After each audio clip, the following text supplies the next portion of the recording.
कॅलिफोर्नियात आहे तर मग शांभवी पाठकला दिलं होतं काय त्या फ्लाईट चालवायला? इतकं मोठं त्याच्यात डिझेल फ्युएल हे कसं भरलं होतं? विमान तिरकं कसं झालं आणि धडकलं? त्याच्या अगोदर स्फोट कसे झाले? म्हणजे बजरंग सोनवणे काही साधी व्यक्ती नाही आहे, ते खासदार आहेत लोकसभेचे. त्यांनी म्हटलं होतं ना विमानात स्फोटके होती. म्हणजे हे लोड केलेलं होतं का? व्हिजिबिलिटी असताना सुद्धा काय सांगितलं गेलं? व्हिजिबिलिटी नसताना सुद्धा सांगितलं गेलं की व्हिजिबिलिटी आहे. हवामान ढगाळ होतं असं सांगितलं गेलं पहिले, पण नंतर स्वच्छ होतं. हे सगळं DGCAचंच कट कारस्थान आहे ना. एक साधा प्रश्न स्पष्ट विचारतो, दादांना बाजूला सारून कोणाचं भलं होणार होतं, कोणाचं हित होणार होतं, काय वाटतं? कारण दादा जोपर्यंत बाजूला जात नाहीत, कट रचला गेला, दादांना बाजूला केलं गेलं, कोणी केलं असेल, कोणाचं भलं होणार?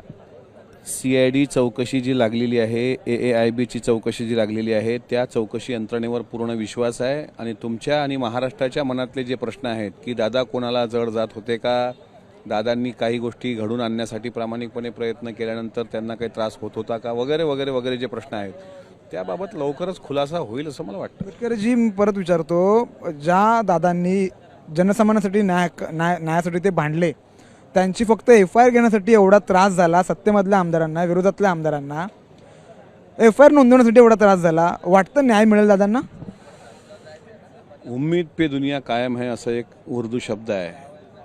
उम्मीद करायची, पण पोलिसांच्या वर्तणुकीवरून इथे फुलांना मरण जन्मता, दगडांना पण चिरंजीविता, पतिव्रतेच्या गळ्यात धोंडा, वेश्येला मणी हार.